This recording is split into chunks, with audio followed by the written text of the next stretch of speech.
Hello, good morning dear childrens. कसे आहात? Right. So next topic बघूया आज. एम्प्लॉयबिलिटी स्किल्समध्ये आज आपण बघणार आहोत बॅरियर्स टू इफेक्टिव्ह कम्युनिकेशन.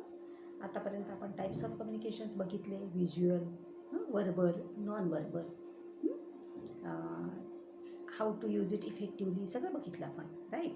आता आपण बघणार आहोत की barriers to effective communication means effective communication करायचं आहे पण त्याच्यामध्ये अडथळे कोणकोणते आहे, कोणत्या गोष्टी नसल्या तर आपलं कम्युनिकेशन हे इफेक्टिव्ह होणार नाही हे आपण बघणार आहोत. जेणेकरून मग आपल्याला आपलं कम्युनिकेशन इफेक्टिव्ह होण्यासाठी त्यामध्ये सुधारणा करता येईल, त्यामध्ये त्या गोष्टी आपल्याला टाळता येतील किंवा ज्या गोष्टी हव्या त्या आणता येतील. Right. So what is effective communication? We know that there are different methods of communication, non-verbal, visual, verbal. However, all these methods can only be effective if we follow the basic principles of professional communication skill. जर का आपण त्याचे मूलभूत तत्व वापरले नाही, basic communication स्किल्सचे, आपण जर का आपल्या त्या कम्युनिकेशन स्किलबद्दल आपण व्यावसायिक दृष्टिकोन ठेवला नाही, फॉर एक्झाम्पल मी टीचर आहे तर मला त्याच दृष्टीने कम्युनिकेशन करावं लागेल है ना. हां, तर तुम्ही स्टुडंट आहात, तुमची पण एक कम्युनिकेशन स्टाईल पर्टिक्युलर असते विद्यार्थ्यांची, तर ती जर का तुम्ही ठेवली नाही तर तुमचं कम्युनिकेशन हे इफेक्टिव्ह होणार नाही. सो बेसिक प्रिन्सिपल्स कोणकोणते आहेत? These can be abbreviated as 7 C's. मी तुम्हाला मागे पण सांगितलेलं होतं वर्बल कम्युनिकेशनमध्ये की देर आर 7 C's. ॲब्रिव्हेशन म्हणजे संक्षिप्त रूपामध्ये 7 C आहेत. आता ते 7 C कोणकोणते आहेत बघा. Clear, concise, concrete, correct, coherent, complete and courteous. लक्षात ठेवायचे 7 C आहेत. पाठ करून टाकायचे, कारण की याच्यापैकी ते लोक सपोज तुम्हाला 5 दिले तर उरलेले 2 त्या खाली देतील आणि म्हणतील की उरलेले 2 C सांगा कोणते आहेत. मग ते तुम्हाला सांगता आले पाहिजे है ना. The basic principle of professional communication skills include 7 C's. So what are the 7 C's? Clear, concise, concrete, correct, coherent, complete and courteous. These are further explained in figure 1.6. इकडे एक 1.6 फिगर दिलेली आहे, त्याच्यामध्ये ते सांगितलेलं आहे, बघणार आहोत आपण. Absence of any of these 7 C's can lead to miscommunication. या 7 C's पैकी एखादा जरी C आपण व्यवस्थित वापरला नाही तर आपलं कम्युनिकेशन कसं होऊ शकतं? मिसकम्युनिकेशन होऊ शकतं, म्हणजे गैरसमज होऊ शकतो बोलण्यामधून. आलं लक्षात? Let us take a closer look at certain barriers to effective communication. आता अडथळे कोणकोणते आहे इफेक्टिव्ह कम्युनिकेशनमध्ये आपण बघणार आहोत. Just minute. 7 C's म्हणजे तुम्हाला कळलंय का? क्लिअर म्हणजे काय? तर जे काही सांगायचं आहे ते क्लिअर. कॉन्साइज म्हणजे काय? तर संक्षिप्त सांगायचं. तुम्ही कसं सांगायचं आहे? संक्षिप्तपणे सांगायचं आहे. त्यानंतर कॉन्क्रीट, जे सांगायचं ते ठोस सांगायचं. करेक्ट, बरोबर सांगायचं. कोहेरंट, सुसंगत असावं है ना. कंप्लीट, पूर्ण असावं. आणि कर्टियस, विनम्र असावं है ना. हे 7 C's आहेत. इकडे यांनी टेबल 1.6 मध्ये सांगितलेलं आहे, मी शेअर करणार आहे तुम्हाला पेजेस. त्याच्यामध्ये सांगितलेलं त्यांनी की एक्सप्लेन केलेले हे 7 C's जे आहेत ते एक्सप्लेन केलेले 1.6 टेबलमध्ये. 7 C's of effective communications. Descriptive टाईपमध्ये तुम्हाला जर विचारलं तर लिहिता आलं पाहिजे. परंतु आपल्याला पेपर असणार आहे ऑब्जेक्टिव्ह. मग ऑब्जेक्टिव्हमध्ये याच्यातला एखादा C गाळतील किंवा एखादा C 5 सपोज दिले तर एखादा चुकीचा टाकतील आणि विचारतील की रॉंग कोणता आहे तो ओळखा. मग तुम्हाला ओळखता आला पाहिजे है ना. Clear, be clear about what you want to say. is clear, be clear what you want to say. Use simple words. Concise, concise म्हणजे काय? संक्षिप्त. use simple word. say only what is needed. जे आवश्यक आहे तेच बोलायचं, उगाच दुसरं नाही बोलत बसायचं. कॉन्क्रीट, इथे यांनी हातोडीचं चित्र दाखवलंय कॉन्क्रीटच्या जवळ. Use exact words and facts. जो वर्ड पाहिजे तोच वर्ड घ्यायचा आणि फॅक्ट म्हणजे सत्याशी जुळणारा, बरोबर. हां. Then correct, use correct spelling and grammar. Correct, use correct spelling and grammar. जे काही आपण शब्द वापरतो ते कसे असावे, त्याची स्पेलिंग करेक्ट असावे आणि त्याचं ग्रामर पण करेक्ट असावं. मग याच्यासाठी तुम्हाला ग्रामरचं पण ज्ञान पाहिजे है ना, ते येणार आहे तुम्हाला पुढे, हाऊ टू मेक सेंटेन्समध्ये वगैरे. देन कोहेरंट असावं, सुसंगत असावं है ना, जे काही सांगायचं आहे ते. Word should make sense and relate to the main topic. Word should make sense and relate to the main topic. शब्द तुमचे मेन टॉपिकशी मिळते जुळते असावे. टॉपिक चालला कुठे, शब्द चालले कुठे, is not effective communication. Complete, include all the needed information. जी सूचना द्यायची आहे ती कंप्लीट द्यायची, अर्धवट नाही.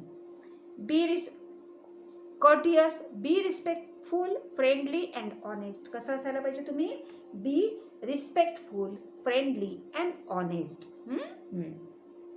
जे काही सांगताय ते प्रामाणिकपणे सांगायचे, जे काही सांगतात ते फ्रेंडली सांगायचे, जे काही सांगताय ते रिस्पेक्टनी सांगायचे. असं नाही की कशी ॲरोगंट भाषा वापरली आणि सांगितलं, is not good. So these are the 7 C's of effective communication. Now what are the barriers to effective communication. जसे 7 C's आहे इफेक्टिव्ह कम्युनिकेशनसाठी, तसेच इफेक्टिव्ह कम्युनिकेशनचे काही बॅरियर्स पण असतील ना.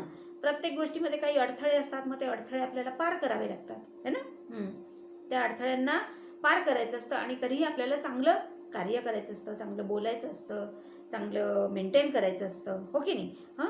तसं मग कम्युनिकेशनचे पण काही बॅरियर्स आहेत, ते आपल्याला ओळखता आले पाहिजे की yes, this is the barrier, I want to cross it, I want to check it and I want to correct it. So what are the barriers. Barriers कोणकोणते आहे बघून घ्या. लिंग्विस्टिक, कोणता बॅरियर आहे, लिंग्विस्टिक, भाषिक. ओके. देन कल्चरल, सांस्कृतिक. आणखी physical and organisational, म्हणजे प्रत्यक्ष आणि काही त्या ऑर्गनायझेशनशी निगडीत. सपोज आता एखाद्या ऑर्गनायझेशनमध्ये एखाद्याला काही 2 व्यक्तींना काही कम्युनिकेशन करायचं आहे, परंतु ते व्यवस्थित नाही करतायत, कारण की काही त्या ऑर्गनायझेशनचे रूल्स असतात, नियम्स असतात. ओके. त्यानंतर इंटरपर्सनल.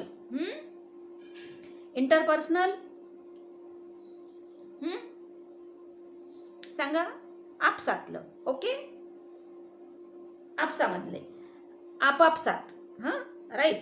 सो हे जे आहेत हे बॅरियर्स आहेत. कशामधले, इफेक्टिव्ह कम्युनिकेशनमधले. मग आता आपण ते समजून घेऊया की काय काय बॅरियर्स आहे बाबा. Barriers to effective communication. Physical barriers. प्रत्यक्ष बॅरियर कोणकोणते असतात. Physical barrier is the environmental and natural condition that act as a barrier in communication in sending message from sender to receiver. म्हणजे कधी कधी एन्व्हायरमेंटल आणि natural condition पण अशी असते की आपल्याला इफेक्टिव्ह कम्युनिकेशन करता येत नाही. Not being able to see gesture, posture or general body language can make communication less effective. कधी कधी आपल्याला प्रत्यक्ष गेस्चर बघता येत नाही, हावभाव बघता येत नाही, प्रत्यक्ष पोस्चर बघता येत नाही, आणि जनरल बॉडी लँग्वेज पण आपल्याला कधी कधी प्रत्यक्ष बघता येत नाही. आणि मग त्यामुळे काय होतं की तुमचं कम्युनिकेशन हे लेस इफेक्टिव्ह होतं, इफेक्टिव्ह होत नाही. प्रत्यक्ष बघून आपण मागे शिकलो की face to face communication is most effective, is more effective than any other type of communication. मग जर का आपल्याला त्या प्रत्यक्ष व्यक्तीला बघता येत नाही, त्याचे हावभाव बघता येत नाही, त्याची बॉडी लँग्वेज बघता येत नाही है ना, त्याचं गेस्चर बघता येत नाही, तर मग आपल्याला ते कम्युनिकेशन तेवढं इफेक्टिव्हली आपण करू शकणार नाही. याला कारणं काय काय असू शकतात. कधी कधी एन्व्हायरमेंटल असू शकतं, कधी कधी नॅचरल कंडिशन असू शकते की ज्याच्यामुळे आपण प्रत्यक्ष भेटू शकत नाही. फॉर एक्झाम्पल कधी कधी आपण फोनवरच बोलतो, कधी कधी मेलच पाठवतो, कधी व्हॉट्सअपच करतो. तर का, कारण की आपल्याला शक्य नसतं जाणं, प्रत्यक्ष जाणं शक्य नसतं. आपल्याला मिनिटात जर का काही औरंगाबादवरून कन्नडला मेसेज द्यायचे तर आपण फोन करू, मेसेज करू, ईमेल करू, पण त्याचा इफेक्टिव्हनेस फेस टू फेस कम्युनिकेशनपेक्षा कमी असतो. These are the barriers of effective communication. For example, text messages are often less effective than the face to face communication. त्यांनी काय म्हटलेलं आहे की text messages are often less effective than the face to face communication. Right? Means physical is the barrier for effective communication. Then linguistic barrier. What is linguistic barrier? भाषिक भाषिक अडथळा असतो कधी कधी. The inability to communicate using a language is known as language barrier. Means भाषा वापरून आपल्याला जर का कम्युनिकेशन करता येत नसेल, inability, not able, the inability to communicate using a language is known as language barrier to communication. भाषा आपल्याला काही व्यवस्थित वापरता येत नसेल आणि कम्युनिकेशन करता येत नसेल तर ते झालं linguistic barrier. Language barrier are the most common communication barrier. भाषिक अडथळा हा कॉमन अडथळा आहे कम्युनिकेशनमधला, है ना, which cause misunderstanding and misinterpretations between people. Misinterpretation, चुकीचा अर्थ लावणे. ओके, मिसइंटरप्रिटेशन म्हणजे काय? चुकीचा अर्थ लावणे. कधी कधी मिसअंडरस्टँडिंग होतं, कधी कधी चुकीचा अर्थ लावला जातो. कशामुळे? भाषेचा जर का अडथळा असेल कम्युनिकेशनमध्ये तर. For example, slang, professional jargon and regional colloquialisms can make communication difficult. Okay, slang means what? अपभाषा. कधी कधी भाषा व्यवस्थित वापरत नाहीत, अपभाषा वापरतात, अपशब्द वापरतात, है ना. कधी कोणाच्या तोंडातनं चुकीचे शब्द निघाले तर आपण काय म्हणतो, हे असले अपशब्द वापरायचे नाहीत, है ना. तर कधी कधी तसे शब्द वापरल्यामुळे सुद्धा कम्युनिकेशन बॅरियर येऊन जातो. प्रोफेशनल जार्गॉन, कधी कधी काय असतं की काही काही व्यवसायाचे शब्द जे असतात, फॉर एक्झाम्पल मेडिकल लाईन आहे, त्यांचे शब्दांचे प्रयोग वेगळेच आहेत, इंजिनियर साईडला शब्दांचे प्रयोग वेगळेच आहे, याला म्हणतात प्रोफेशनल जार्गॉन मीन्स व्यावसायिक शब्दजाळ. तर ते पण कम्युनिकेशनचे बॅरियर असतात. ते एकाच्या दुसऱ्याला समजत नाही, दुसऱ्यांच्या पहिल्याला समजत नाही, है ना. तर आणि रिजनल कोलॅक्वॅलिझम म्हणजे काय? तर प्रादेशिक बोलभाषा, म्हणजे आता महाराष्ट्र रिजन आहे, त्यांची प्रादेशिक बोलभाषा वेगळीच आहे. महाराष्ट्रामध्ये खानदेशाची प्रादेशिक बोलभाषा वेगळीच आहे, विदर्भाची प्रादेशिक बोलभाषा वेगळीच आहे, है ना. मराठवाड्याची प्रादेशिक बोलभाषा वेगळीच आहे. महाराष्ट्रात एवढं आहे, मग देशात किती असेल आणि जगात किती असेल? तर हे सगळे कोणते बॅरियर्स आहे? लिंग्विस्टिक बॅरियर्स आहे, है ना. जगाच्या पाठीवर तर अनेक भाषा बोलल्या जातात, तर त्या एक दुसऱ्यांना व्यवस्थित कम्युनिकेट होऊ शकत नाहीत. कधी कधी होतात प्रयत्नांनी, कधी कधी होऊ शकत नाही. त्याला म्हणायचं linguistic barrier in effective communication. Okay, so colloquialism means what? प्रादेशिक बोलचाल. रिजनल कोलॅक्वॅलिझम मीन्स प्रादेशिक बोलचाल. आणि this professional jargon means what? व्यावसायिक शब्दजाळ. कोणत्या कोणत्या व्यवसायाचे काही काही वेगवेगळे शब्द असतात, त्याला व्यावसायिक शब्दजाळ असं म्हणतात. म्हणजे शब्दकोश म्हणा, शब्दजाळ म्हणजे. ओके, ठीक आहे. So this is about the linguistic barrier in effective communication. Then interpersonal barrier. Interpersonal barrier म्हणजे काय म्हणावं लागेल की परस्पर काही अडथळे असतात. आता ते कोणत्या प्रकारचे असू शकतात? Barriers to personal communication occur when the sender's message is received differently from how it was intended. म्हणजे कधी कधी काय होतं की मेसेज एक पाठवायचा असतो, परंतु तो वेगळाच अभिप्रेत धरला जातो, म्हणजे तो त्याचा अर्थ वेगळा लावला जातो. त्याला म्हणायचं interpersonal barrier. Okay, interpersonal means परस्पर, आणि इंटेंडेड मीन्स अभिप्रेत. आता सपोज एक्सला जो मेसेज द्यायचा आहे, वायपर्यंत तो पोचलाय, परंतु एक्सनी जे म्हणायचं आहे ते त्याचा वायनी वेगळाच अर्थ काढलेला आहे. ठीक आहे.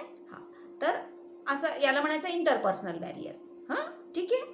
So barriers to interpersonal communication occur when the sender's message is received differently from how it was intended. तुम्हाला ती माहिती आहे का, कानगोष्टी नावाचा एक खेळ आहे. कानगोष्टी नावाच्या खेळामध्ये काय करतात की 20-25 मुलांची लाईन असते आणि पहिल्याला मेसेज दिला जातो कानामध्ये, पहिल्याला मेसेज कानामध्ये दिला जातो, त्यांनी दुसऱ्याला द्यायचा, दुसऱ्याने तिसऱ्याला द्यायचा, तिसऱ्याने चौथ्याला, असं करत करत 19वा जेव्हा 20व्याला मेसेज देतो तेव्हा जो पहिल्याला दिलेला मेसेज असतो त्याच्यापेक्षा काहीतरी वेगळाच मेसेज बाहेर पडतो. हां तर सपोज आता मी गेम हा क्रिएट करते आहे आणि मला कानगोष्टी खेळायचं आहे. मी पहिल्याला मेसेज देईल की मला खूप भूक लागली आहे, जेवण करायचं आहे.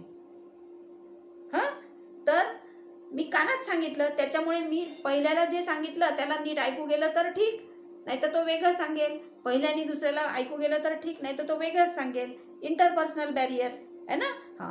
तर होतं काय की हा जो मेसेज आहे, मला खूप भूक लागली आहे, मला जेवण करायचे, हा मेसेज जेव्हा शेवटी बाहेर पडतो तेव्हा कदाचित तो असा आलेला असतो की मला खूप झोप लागली, मला जेवण करायचं.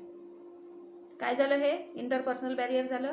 सांगायचं होतं हे, सांगितलं गेलं वेगळंच, ऐकायला गेलं वेगळंच, आणि त्याचा अर्थ आता निघणार वेगळाच. Okay. It is also very difficult to communicate with someone who is not willing to talk or express their feelings and views. कधी कधी काय होतं की पुढच्या व्यक्तीला जर का बोलायचं नसेल, पुढच्या व्यक्तीला जर का त्याचे व्ह्यूज सांगायचे नसतील, तर सांगणाऱ्याला त्याच्यासोबत बोलणं खूप अवघड होऊन जातं, है ना. नेहमीच आपल्याला जे काही बोलायचं आहे ते पुढच्यानी आपलं ऐकावं किंवा पुढच्यानी समजून घ्यावं हे पुढच्यावर डिपेंड आहे ना.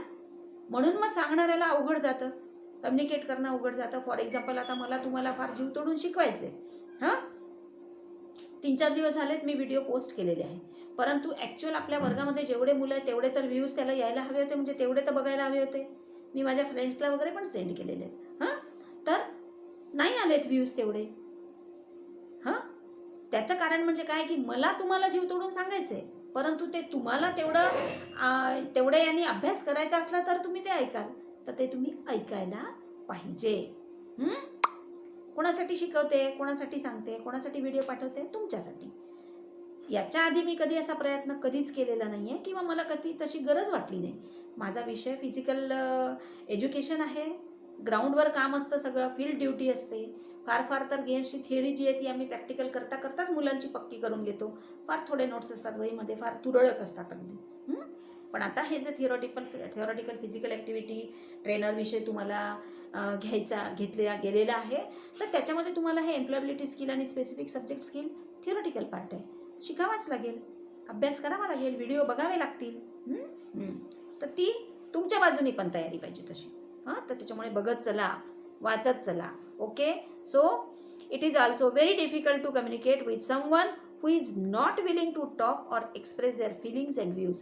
त्यांच्या भावना, त्यांचा दृष्टिकोन जर पुढची व्यक्ती सांगत नसेल, मग बोलणारा काय बोलणार आहे? So that time the communication is difficult and it is the barrier in effective communication. Okay.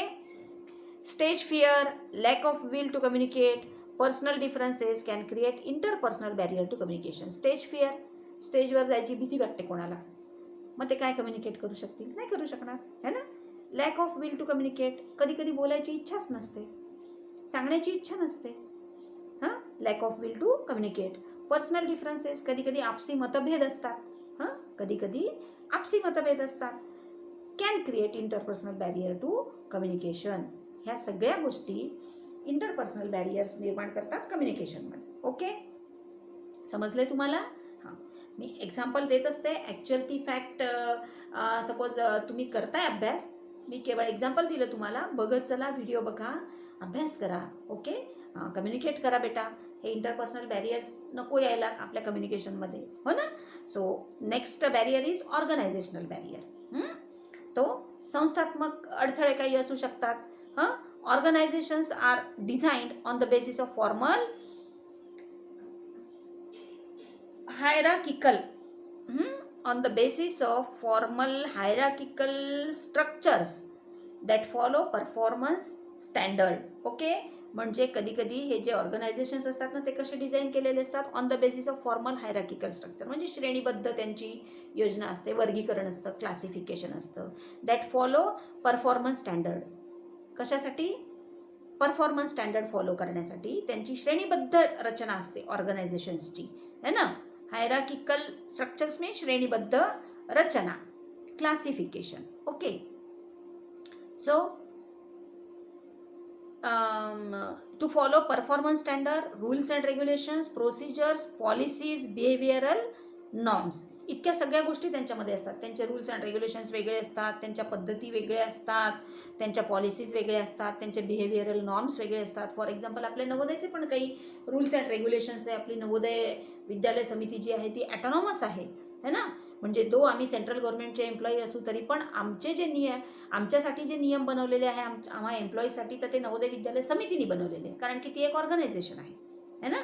जे आमच्यासाठी बनवले तसेच तुमच्यासाठी पण बनवलेले. तुम्हाला स्टेट गव्हर्नमेंटचे रूल अलाव नाही आहेत, म्हणजे ते लागू पडत नाहीत. आपल्या NVSचे लागू पडतात आम्हा सगळ्यांसाठी. कारण आपण NVS नावाच्या ऑर्गनायझेशनमध्ये तुम्ही शिकताय, आम्ही काम करतोय है ना. तर ते कशासाठी की एक चांगलं स्टँडर्ड मेंटेन करण्यासाठी रूल्स अँड रेग्युलेशन्स आहे, त्यांचे काही प्रोसिजर आहे, त्यांच्या काही पॉलिसीज आहेत है ना, त्यांचे काही बिहेवियरल नॉर्म्स आहेत की असं वागलं पाहिजे, तसं वागलं पाहिजे, etcetera. All these affect the free flow of communication in organisations. ह्या सगळ्यांमुळे काय होतं की एक फ्री फ्लो कम्युनिकेशनचा राहत नाही. त्या बंधनामध्येच कम्युनिकेशन्स ठेवावे लागतात. म्हणजे तुम्हाला जरी वाटत असलं की मी महिन्यातनं एकदा घरी जाऊन यावं है ना, परंतु तुम्हाला तसं वागता येईल का? नाही. कारण की आपल्या नवोदय विद्यालय समितीचा रूल आहे की एकदा मुलांना शाळेमध्ये ॲडमिट केलं तर पालकच महिन्यातनं एकदा भेटायला येतील, मुलांना जाता येणार नाही. हा नियम आहे, हा रूल आहे, हे रेग्युलेशन आहे. त्यामुळे तुम्ही तसं अप्लिकेशन लिहू शकता का प्रिन्सिपल सरांना, सर महिन्यातनं मला एकदा जाण्यात येण्याची सुट्टी द्यावी? नाही ना. हां, असे इफेक्टिव्ह कम्युनिकेशनसाठी हे बॅरियर आहे, हे बंधनं आहेत. फ्री फ्लो राहत नाही याचा बोलण्याचा है ना. डे स्कूल नाही आहे आपली, ही रेसिडेन्शियल सेटअप आहे, इथेच राहायचं आहे, इथेच शिकायचं आहे. So and therefore need to be suitably all these affects the free flow of communication in organization, therefore need to suitably manage. म्हणून मग याला suitably manage करण्याची गरज असते. चांगल्या पद्धतीने मॅनेज करण्याची गरज असते.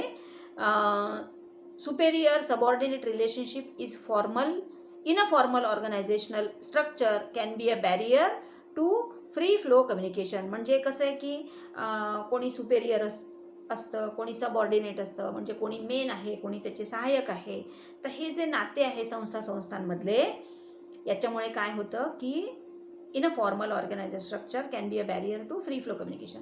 मोकळं बोलता येत नाही है ना. अरे नाही बाबा, साहेबांसोबत आपण नाही बोलू शकत है ना. काय होतं, कधी कधी काही गोष्टी सांगायच्या असतात, पण नको बाबा, साहेबांना कोण सांगणार, आपण नाही सांगू शकत साहेबांना. हो ना, ते साहेब आहेत, आपण कसं काय सांगणार त्यांना.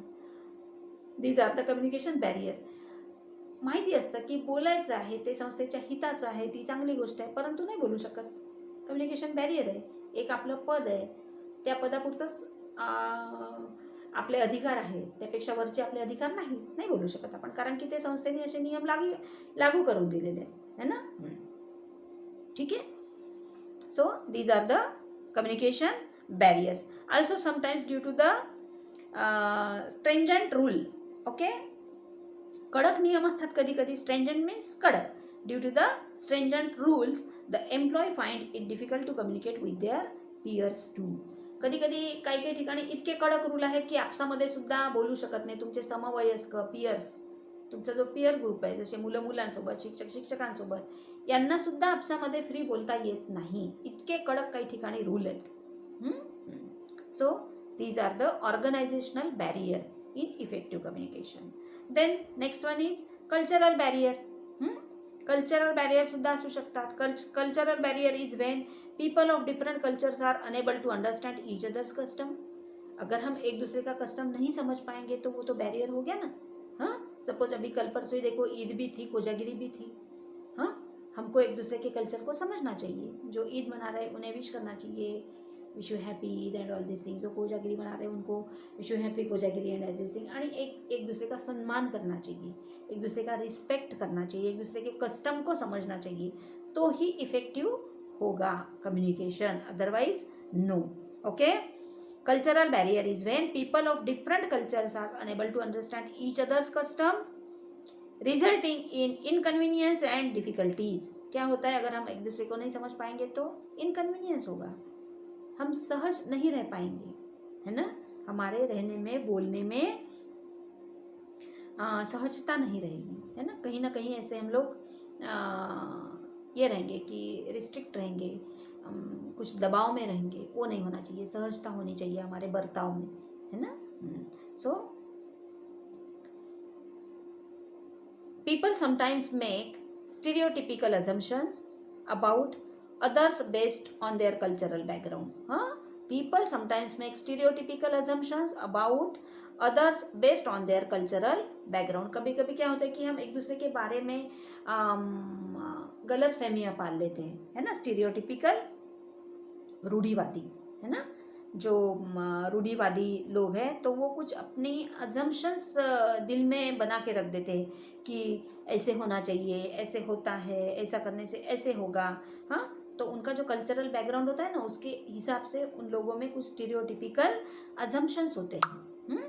जसं नजर लागणे, है की नाही, मांजर आडवी गेली तर काम न होणे, अशा अनेक गोष्टी आहेत. काही लोक पाळतात, काही नाही पाळत. पण जे पाळतात ते काय म्हणतात, नाही नाही नाही, असं झालं तर असंच होणार आहे.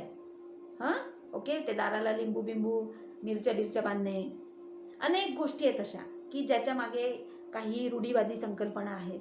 तर त्या कोणी पाळतात, कोणी नाही पाळतात. मग हे पण एक बॅरियर आहे कम्युनिकेशनचं. जे नाही पाळत ते म्हणतात की नाही नाही नाही, काही नाही होत, मांजर आडवी गेली म्हणून काय झालं, तिला त्या रस्त्याने जायचं होतं म्हणून ती तिकडनं गेली. मला सरळ जायचं तर मी तर सरळ जाणार आहे. ती तिच्या कामाने गेली, मी माझ्या कामाने चाललोय, दोघांचा काही संबंध नाही आहे. मग ती आडवी गेली म्हणून माझं काम होणार नाही असं होणार आहे का? नाही. हे माझं म्हणणं आहे. पण ते पुढच्याला मान्यच नाही ना. जो माझ्यासोबत मित्र आहे समजा, त्याला मान्य नाही आहे. तो म्हणतो नाही बाबा, माझं जर आडवी गेली आता आपलं काही काम होणार नाही, आपण वापस जाऊया. हे इफेक्टिव्ह कम्युनिकेशनमधले कल्चरल बॅरियर्स आहेत. हां, ठीक आहे. Although there are certain barriers to effective communication, you can always overcome these barriers by following some best practices of effective communication that are listed here. कितीही अडथळे असले कम्युनिकेशन बॅरियर्समधले, कल्चरल असू दे, organisational असू दे, interpersonal barrier असू दे, त्यानंतर linguistic barrier असू दे, physical barrier असू दे, हे कितीही बॅरियर्स असले तरीही आम्हाला ते पार करायचे आणि आपलं कम्युनिकेशन इफेक्टिव्ह करायचे. कारण की effective communication is key of success, key of good personality, okay, key of well known person. A person who can communicate effectively is definitely a successful person, impressive person, well known person, right. So अनेक गोष्टी येतात याच्यामध्ये की जो छान बोलू शकतो, जो छान संवाद करू शकतो. माणसं संवादाने जवळ येतात, विसंवादाने दूर जातात. आपण म्हणतो ना, नको बाबा, दोघांमध्ये विसंवाद नको, नको बाबा, ग्रुपमध्ये विसंवाद नको. विसंवाद नको आहे, संवाद हवा आहे, कम्युनिकेशन हवं आहे, त्यातल्या त्यात चांगलं कम्युनिकेशन हवं आहे, इफेक्टिव्ह कम्युनिकेशन हवं आहे. म्हणून मग आपल्याला ते सगळे बॅरियर्स काय करायचे, पार करायचे. कसे? Way to overcome barriers to effective communication. कोणकोणते वेज आहेत आता to overcome the barriers on effective communication? Use simple language. साधी भाषा वापरा. कशी भाषा वापरायची आहे? साधी, सिम्पल. उगाचच त्याला अलंकारिक भाषा वापरायची आणि जी इतरांना समजलीच नाही तर मग तुमच्या भाषेचा उपयोग काय, तुमच्या सांगण्याचा उपयोग काय, है ना. So use simple language. Do not form assumptions on culture, religion or geography. Do not form assumptions on culture, religion and geography. एक assumption बनवू नका, मत बनवू नका, तुमचं मत नका बनवू, है ना. कोणाच्या संस्कृतीवर, कोणाच्या धर्मावर, कोणाच्या भौगोलिकतेवर ते लोक तसेच असतात, हे लोक असेच असतात, असं नावं ठेवायचे नाहीत. assumptions तुमचे तुम्ही करायचे नाहीत. प्रत्येक व्यक्ती हा वेगळा असतो, प्रत्येकाचं श्रद्धेचं स्थान वेगळं असतं. रिलिजन वाईज आहे ना, प्रत्येकाची आपापली श्रद्धा असते, प्रत्येकाची संस्कृती वेगळी असते, प्रत्येकाचं कल्चर वेगळं असतं, प्रत्येकाची भौगोलिक परिस्थिती वेगळी असते, जिओग्राफी है ना, जिओग्राफिकल सराउंडिंग वगैरे. तसं बनवायचं नाही. नाही बाबा, ते जे आसामी लोक असतात तर ते तसेच असतात, नको बाबा, ते रशियन लोक तर असेच असतात. अरे, जो है जैसे है वैसे है, आप जैसे हो वो आपके हाथ में है. Do not make the assumptions for others on the basis of cultural, religion and geography. Okay, सोपं जातं. मग कोणीही भेटलं तरी तुम्ही फ्रेंडली टॉक करता, इझी वेनी टॉक करता, इझिली कम्युनिकेट करता. पण तुमच्या मनामध्ये आधीच अजम्पशन असेल की ही व्यक्ती अशीच आहे, मग तुमची नजरच तशी होते त्याच्याकडे बघण्याची, है ना. म्हणून अझम्पशन करायचे नाहीत. अझम्पशन करायचे नाहीत. Try to communicate in person as much as try to communicate in person as much as possible. Face in person, face to face. Try to communicate in person as much as possible.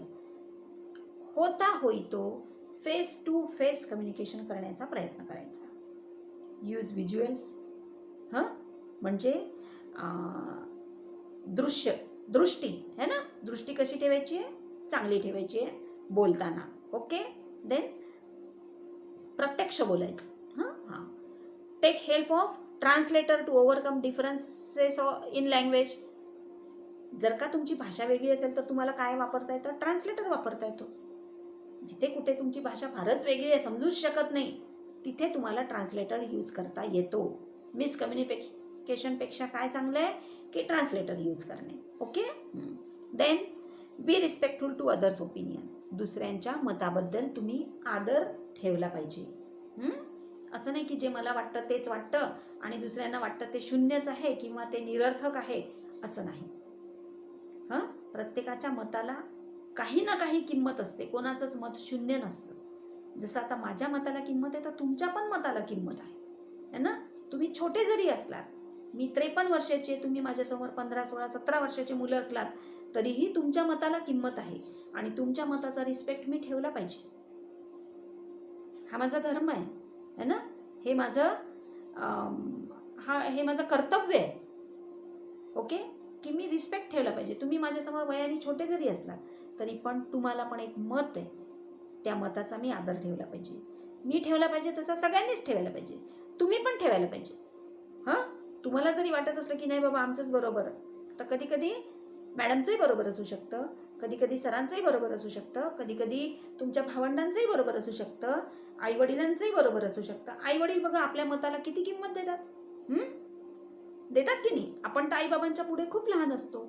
असं नाही की आपण लाडके असतो म्हणून. आपण फक्त लाडके असतो म्हणून आईवडील किंमत देतात का? नाही. तर आपले आईवडील आपल्या मताला किंमत देतात की माझ्या बाळाला सायकल हवी आहे, माझ्या बाळाला लॅपटॉप घेऊन हवा आहे, माझ्या बाळाला हा क्लास लावून हवा आहे. आपल्या मताचा ते आदर करतात. कारण की आपण त्यांना म्हटलेलं असतं ना की आई पप्पा मला सायकल घेऊन द्या, आई पप्पा मला लॅपटॉप घेऊन द्या, किंवा आई पप्पा मला हा क्लास लावून द्याल तर बरं होईल. आई पप्पा लगेचच त्या मताचा विचार करतात, त्या मताचा रिस्पेक्ट करतात आणि तुम्हाला त्या गोष्टी पुरवायचा प्रयत्न करतात. भलेही ते तिकडे काही ॲडजस्टमेंट करत असतील, काही सेविंग्स करत असतील, काही शिल्केत पाडत असतील किंवा दुसऱ्या कुठल्या एखाद्या गोष्टीला ते कट करून तुमचं मत विचारात घेऊन तुम्हाला ती वस्तू आधी देत असतील. करतात की नाही. ते तर आपल्यापेक्षा किती मोठे आहेत पण ते आपल्या मताचा आदर ठेवतात. तसं तुम्ही पण शिकलं पाहिजे की तुमच्या सभोवताली जे सगळेजण आहे, भले तुमचे फ्रेंड असो, तुमचे टीचर्स असो, तुमचे त्यानंतर सभोवताली असणारे कोणीही लोक असू देत, तुम्ही त्यांच्या मताचा आदर करायला पाहिजे. ए बाबा हे एवढं करतो का रे म्हटलं तर ते तुम्हाला शक्य होई तो तुम्ही ते केलं पाहिजे. जर खूपच अडचण असेल तर तुम्ही नम्र भाषेमध्ये सांगू शकता की हे मी थोड्या वेळाने केलं तर चालेल का, हे मी असं केलं तर चालेल का, पण तुम्ही प्रयत्न केला पाहिजे. You should respect, be respectful of others opinion. तरच कम्युनिकेशन चांगलं होईल, है ना. अदरवाईज कम्युनिकेशन चांगलं होणार नाही. जसं आई पप्पा आपलं ऐकतात तसं आपण आई पप्पांचं ऐकायचं. आई पप्पा म्हणतात अभ्यास करा रे, अभ्यास कर बरं, तिथे तू राहणार आहेस रेसिडेन्शियल सेटअपला, तिथे भरपूर अभ्यास करायचं आहे, इकडे तिकडे लक्ष द्यायचं नाही, पुस्तक बरं, आपण बरं, चांगली मित्र ठेवायचे, नीट आहार घ्यायचा, वेळेवर खेळायचं, आरोग्याची काळजी घ्यायची, सगळं ऐकायचं आईवडिलांचं. ते आपल्या मताचा आदर ठेवतात, आपण त्यांच्या मताचा आदर ठेवायचा. Then only the communication is effective between the parents and the children, students and the teachers. Okay. आपसात सगळ्यांमध्येच कम्युनिकेशन चांगलं होईल. These are few ways to overcome the barriers to effective communication. Okay. पुन्हा एकदा रिवाइज करू कोणकोणते ways आहेत तर, कारण ही लाईफ लॉंग स्किल आहे. Effective communication is life long skill. This is not temporary skill की तुम्हाला आज शिकवलं तर ते पेपर पुरता तुम्ही ऑब्जेक्टिव्ह सोडवले आणि मग त्याचा तुमचा संबंध नाही. This is not. This is life long skill. So ways to overcome barriers to effective communication are: use simple language, do not form assumption on culture, region and geography, try to communicate in person as much as possible, face to face communication, then use visuals, समोरासमोर दृश्य, okay, then take help of translator to overcome differences in languages, then be respectful with others opinion. दूसरों का मत भी ध्यान में लेना बहुत ज़रूरी है. दूसरे के मतों का भी सम्मान करना चाहिए. Though he is smaller in your age, bigger in your age, smaller in your experience, smaller in your पद प्रतिष्ठा, है ना. सबऑर्डिनेट जरी असेल तरी पण, बॉस जरी असेल तरी पण, कलिग जरी असेल तरी पण, यंगर असेल तरी पण, ओल्डर असेल तरी पण एकमेकांच्या मताचा आदर करायचा आहे. Then only the effective communication will be held in between them. So this is all about communication, barriers of communication, ways to overcome on that barriers. So here are some activities मी share करणार तुम्हाला page. तर या session पुरता आपण इथे थांबूया. Next session असणार आहे आपलं. आतापर्यंत आपण पाहिलं की कम्युनिकेशन स्किलमध्ये आपण बोलायचं कसं ते वगैरे बघितलेलं. नेक्स्ट सेशन असणार आहे रायटिंग स्किल. सो बघूया ते नेक्स्ट सेशनला. तोपर्यंत टेक केअर, बाय. नक्की बघा, मला व्ह्यूज दिसायला हवेत, त्याच्याशिवाय मला कळणार नाही ना की माझ्या विद्यार्थ्यांनी बघितलेले आहेत व्हिडिओ म्हणून. आणि सबस्क्राईब करा, जेणेकरून तुम्हाला माझा व्हिडिओ आला की तुम्हाला कळेल. दरवेळी मी प्रत्येकाला शेअर करणं मला शक्य होणार नाही, है ना. फक्त आपल्या शाळेचे विद्यार्थी नाही आहेत, आणखी पण विद्यार्थी आहेत बाकी शाळांचे पण जॉईन झालेले. ओके, सो तुम्ही सबस्क्राईब करा. व्ह्यूज मला आले पाहिजे. तुम्हाला आवडलं तर लाईक करा. Okay, bye, take care, see you soon.